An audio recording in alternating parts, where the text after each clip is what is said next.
भगाओ इनको.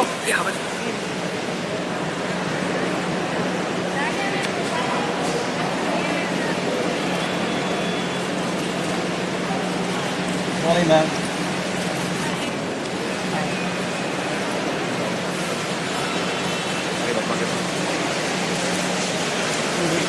आगे बात. सीधे मागे ना वीडियो में.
Now I'm pregnant, and every time I meet someone, the first question is, or rather the dua is quote unquote के ओ लड़का हो जाए मैं दुआ करूँगा. ऐसे भाई प्लीज मत करो ये दुआ, लड़की हो जाए दुआ करो. क्यों आप लड़की की दुआ कर रहे हो? Sania and I have been on a couple of panels by now, and I always have the same questions to ask, but I'm going to ask you that again because I think everybody deserves to know your story.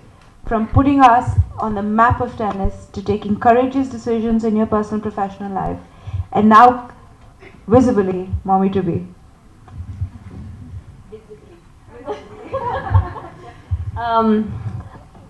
Well, first of all, thank you very much for having me here. Like Nisha said, UN Women and I go a few years ago actually, and it's obviously been a relationship that I probably cherish more than most other relationships I've had besides my parents, because the ideology that we have is exactly the same and what I've been taught by my parents, and that comes from UN Women to me. My story is not as funny as Tajimul, so I apologize for that.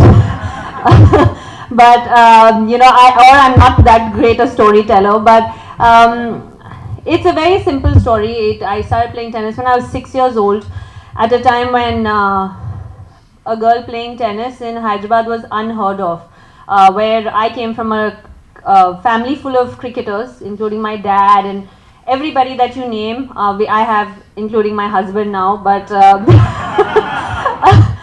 and when my parents actually said, you know, she's going to play tennis. And my aunts and uncles, they were like, हाँ ठीक है खेलने जा रही है लेकिन काली हो जाएगी देखना, कोई शादी नहीं करेगा. I mean, I was 6 guys, like for God's sake, right? So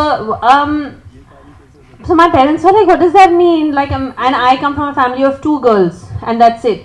So till today, even after everything that I've achieved or tried to achieve, still when people meet me and they say, आपका कोई भाई नहीं है, and I say नहीं, and they're like, अरे, and I'm like, no, that's fine. Like, it's absolutely okay, because we've never felt that need, you know, which, like ma'am was earlier saying, you know, okay, it's now I'm pregnant, and every time I meet someone, the first question is, or rather the dua is quote unquote के ओ लड़का हो जाए मैं दुआ करूँगा. ऐसे भाई please मत करो ये दुआ, लड़की हो जाए दुआ करो. क्यों आप लड़की की दुआ कर रहे हो? So that is the sort of mindset that we grow up with, consciously or subconsciously. And when we come out and try to speak about it, we are labeled as feminists. And for me, that word just doesn't do it.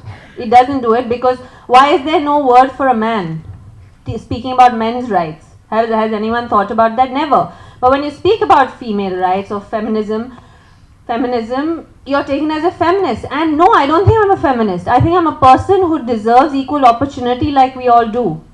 Whether you're a man, whether you're a woman, it does not matter what gender you are. You should have equal opportunity. It doesn't matter what I can do or what a man can do. That doesn't make us equal. What makes us equal is the fact that we have the opportunity to do the same thing. So for me, that is the most important. My parents always taught me and my sister to follow our dreams, no matter how unconventional they were. Even if that meant, oh my God, wearing short skirts and playing tennis and getting dark and, you know, and risk of not ever getting married. But, and we have. My sister has become a businesswoman, which is completely different to me. And I was a tennis player. I am a tennis player right now. I'm a mother. But, and it has been a pleasure and an honor to grow up in my family. But I realized that how privileged we were to come from that family because of the amount of people in this, forget country, in the world, which might be a bit more pronounced in this country, but it's all over the world. Till today we fight for equal prize money. We have to justify why as tennis players we should make the same prize money that the men do.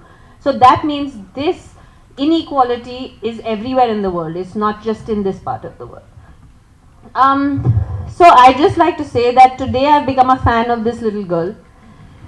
And well, one of the reasons is, of course, because of who she is and the way she spoke. And I wish I had her sense of humor. But more because I come from a Muslim family, a conservative family, and from a small city of Hyderabad.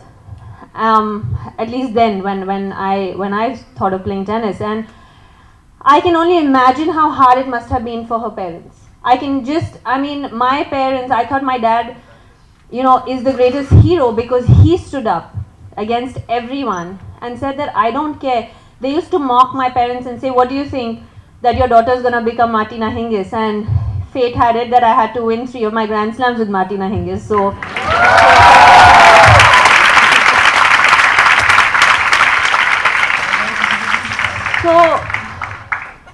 and I can just imagine what her dad must have gone through to fight against her. And it was not even a sport that was, let's say, whatever they say, boyish or girlish. I mean, it was something to do with martial arts, which is not something that you see a lot of girls doing.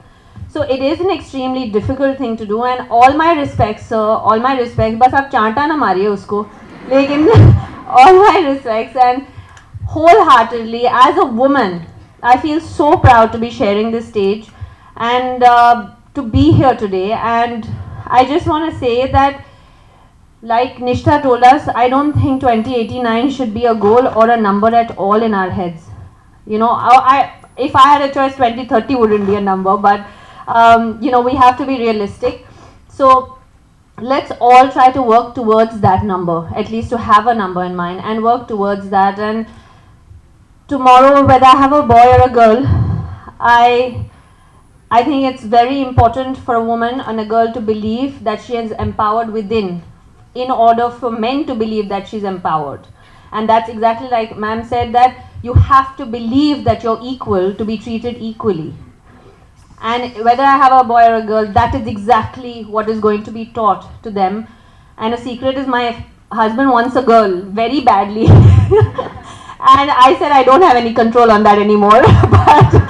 But yeah, so thank you very much again for having me here and you know, sharing this little part of my story, but also being a witness to so many inspiring stories. Thank you. Thank you very, very much, Sania.